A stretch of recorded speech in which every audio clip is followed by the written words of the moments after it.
पाला ऑनलाइन कक्षा में आप सभी बच्चों का फिर से एक बार स्वागत है। कक्षा 12 में भाग 2 वितान पाठ्यपुस्तिका में से आज पहले अध्याय का हम अध्ययन करेंगे। कहानी का मनोहर श्याम जोशी द्वारा रचित सिल्वर वेडिंग कहानी। मनोहर श्याम जोशी ने वैसे बहुत सी कहानियाँ लिखी, लेकिन कक्षा 12 के लिए सिल्वर वेडिंग यानी शादी की 25वीं सालगिरह पर लिखी गई कहानी है, एक बहुत ही महत्वपूर्ण कहानी है। तो चलिए शुरू करते हैं। सबसे पहले अध्याय में कि जब सेक्शन ऑफिसर वाईडी यानी यशोधर पंत ने आखिरी फाइल का लाल फीता बांधकर निगाह मेज से उठाई तो दफ्तर की पुरानी दीवार घड़ी 5:25 बजा रही थी। उनकी अपनी कलाई घड़ी में 5:30 बज रहे थे।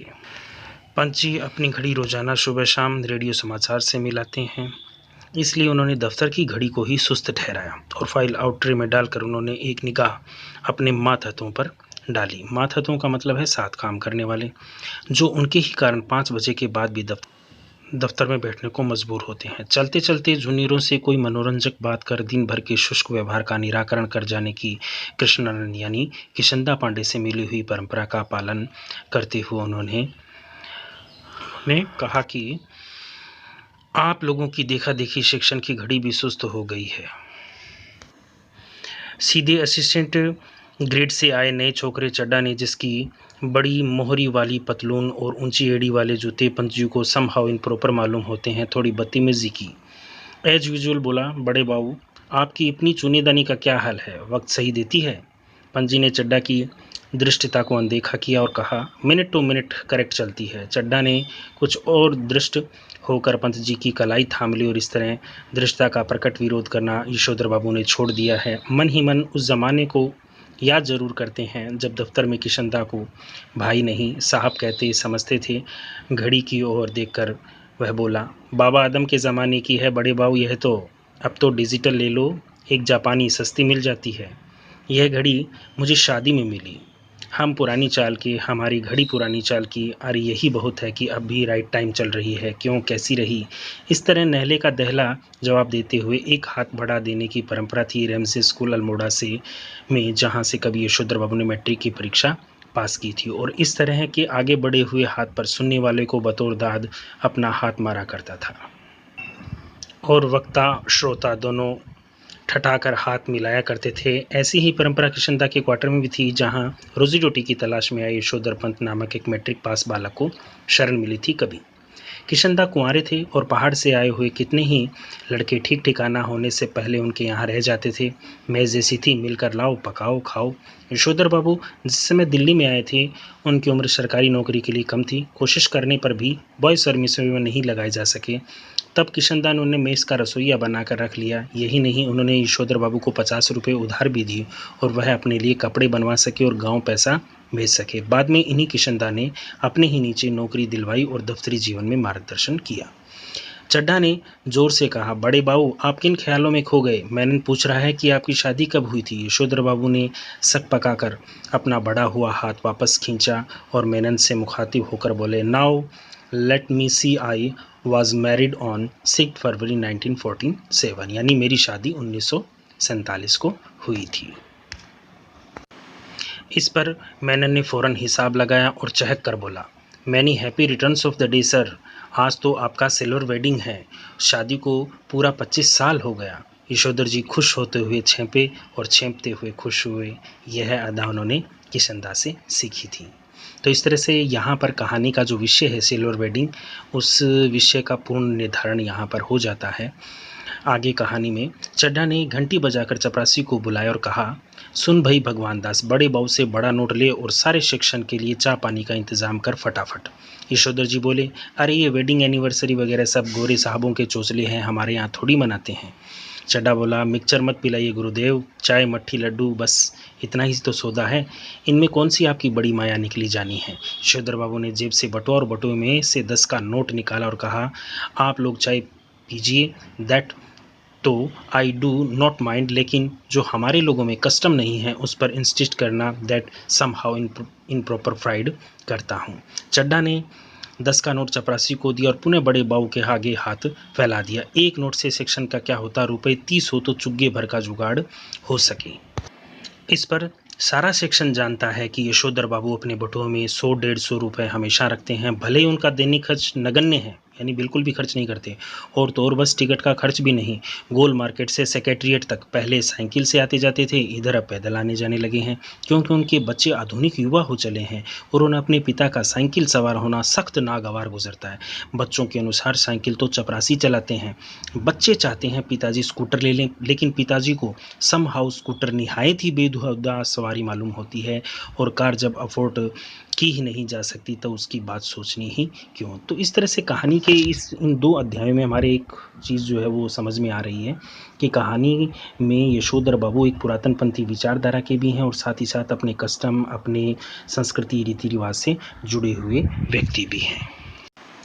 चड्ढा के जोर देने पर बड़े बाबू ने 10-10 के नोट 2 और दिए, और 2 नोट देने के बाद सारे सेक्शन के इसरार करने पर भी वे अपनी सिल्वर वेडिंग की इस दावत के लिए रुके नहीं। मातहत लोगों के चलते चलाते थोड़ा हंसी मजाक कर लेना किशनदा की परंपरा में है। उनके साथ बैठकर चाय पानी गप गपाष्टक में वक्त बर्बाद करना उस परंपरा के विरुद्ध है। ये परंपरा भी उन्होंने किशनदा से सीखी है।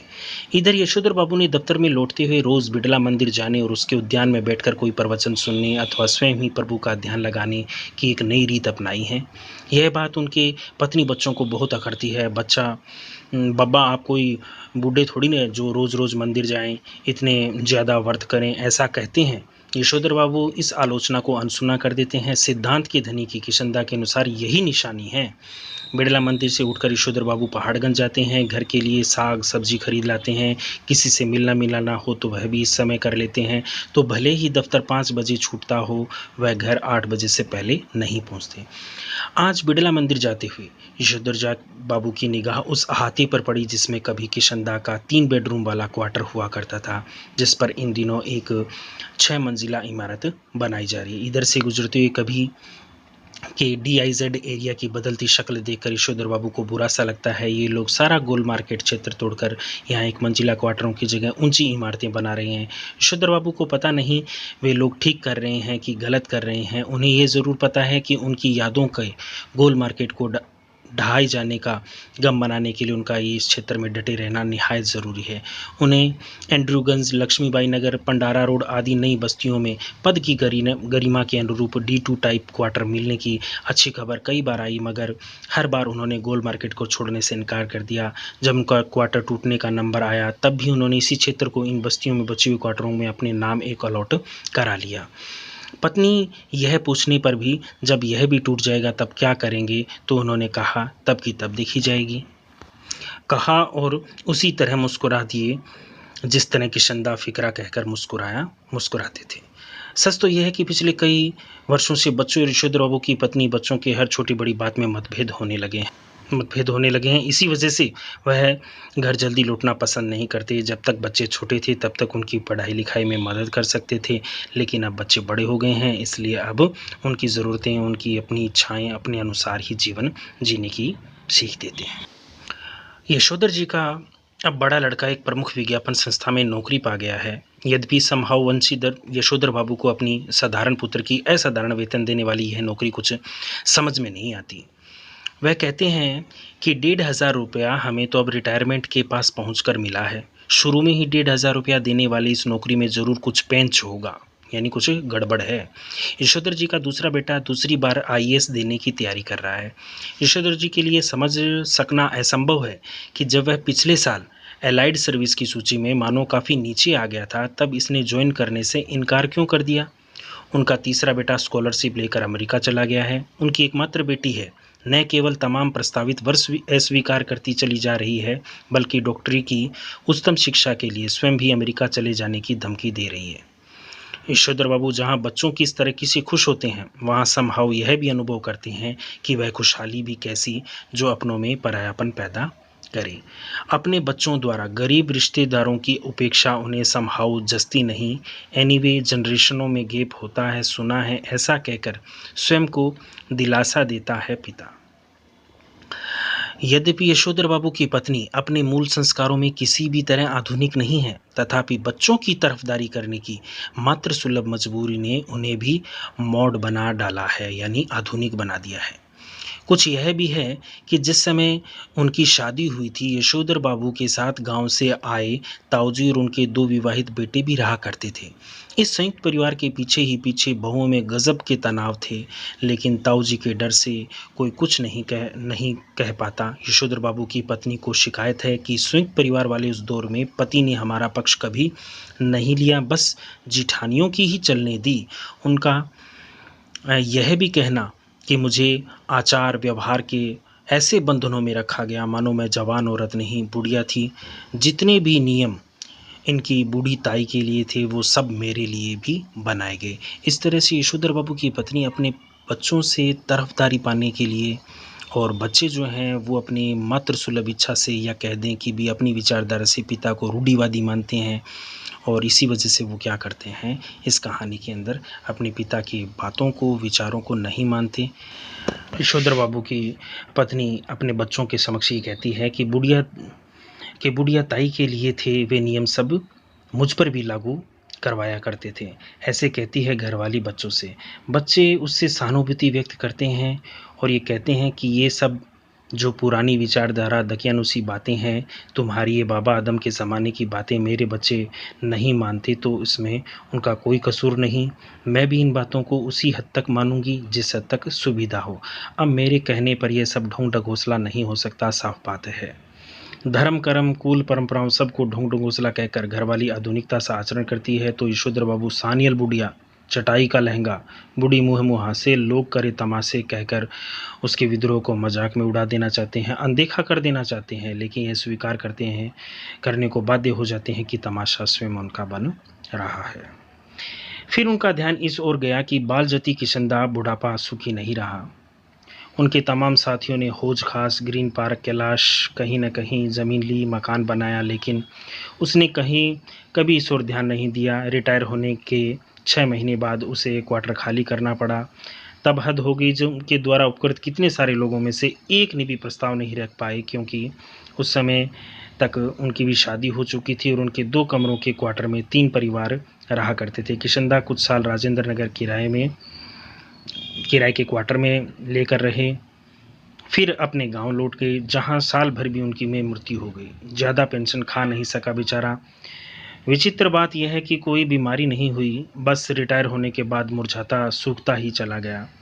जब उसके एक बिरादर से मृत्यु का कारण पूछा तब उसने यशोधर बाबू को वही जवाब दिया कि जो हुआ होगा यानी पता नहीं क्या हुआ। जिन लोगों के बाल बच्चे नहीं होते, घर परिवार नहीं होता, उनकी रिटायर होने के बाद जो हुआ होगा से भी मौत हो जाती है। यह जानते हैं यशोधर जी, बच्चों का होना भी ज़रूरी है। यह सही है कि यशोधर जी के बच्चे मनमानी कर रहे हैं और ऐसा संकेत दे रहे हैं कि उनके कारण यशोधर जी को बुढ़ापे में कोई विशेष सुख प्राप्त नहीं होगा, लेकिन यशोधर बाबू अपने मर्यादा पुरुष किशनदास से सुनी हुई ये बात नहीं भूले हैं कि गधा पचीसी में कोई क्या करता है। इसकी चिंता नहीं करनी चाहिए, क्योंकि बाद में हर आदमी समझदार हो जाता है। यद्यपि युवा यशोधर को विश्वास नहीं होता, तथापि किशनदा बताते हैं कि किस तरह मैंने जवानी में 50 किस्म की खुराफात की, ककड़ी चुराना, गर्दन मोड़ के मुर्गी मार देना, पीछे की खिड़की से कूदकर सेकंड शो सिनेमा देखाना। कौन कर्म ऐसा है जो तुम्हारे इस किशनदा ने नहीं कर रखा। जिम्मेदारी सर पर पड़ेगी तब सब अपने आप ही ठीक हो जाएंगे। यह भी किशनदा से विरासत में मिला हुआ एक फिक्रा है जिसे यशोधर बाबू अक्सर अपने बच्चों के प्रसंग में दोहराते हैं। उन्हें कभी कभी लगता है कि अगर मेरे पिता तब नहीं गुजर गए होते जब मैं मैट्रिक में था तो शायद मैं भी गधा पचीसी के लंबे दौर से गुजरता। जिम्मेदारी सर पर जल्दी पड़ गई तो जल्दी ही जिम्मेदार आदमी बन गया। जब तक बाप है तब तक मौज कर लें। यह बात यशोधर जी कभी कभी तंजिया यानी व्यंग्यात्मक रूप से कहते हैं, लेकिन कहते हुए उनके चेहरे पर जो मुस्कान खेल जाती है वह बच्चों पर यह प्रकट करती है कि बाप को उनका सनात होना, गैर जिम्मेदार होना कुल मिलाकर अच्छा लगता है। यशोधर बाबू कभी कभी मन ही मन स्वीकार करते हैं कि दुनियादारी में बीवी बच्चे उनके अधिक सुलझे हुए हो सकते हैं, लेकिन 2 के 4 करने वाली दुनिया ही उन्हें कहाँ मंजूर है जो उनकी रीत मंजूर करें। दुनियादारी के हिसाब से बच्चों का यह कहना सही हो सकता है कि बब्बा ने डीडीए फ्लैट के लिए पैसा न भर के भयंकर भूल की, किंतु समहाउ यशोधर बाबू किशनदा की यह उक्ति अब भी जचती है कि मूर्ख लोग मकान बनाते हैं, सयाने उनमें रहते हैं। जब तक सरकारी नौकरी है तब तक क्वार्टर, रिटायर होने के बाद गांव का पुश्तैनी घर बस। तो इस तरह से हमें पता चलता है कहानी में कि यशोधर बाबू किशनदा के ही आदर्शों का पालन करने वाला व्यक्ति है।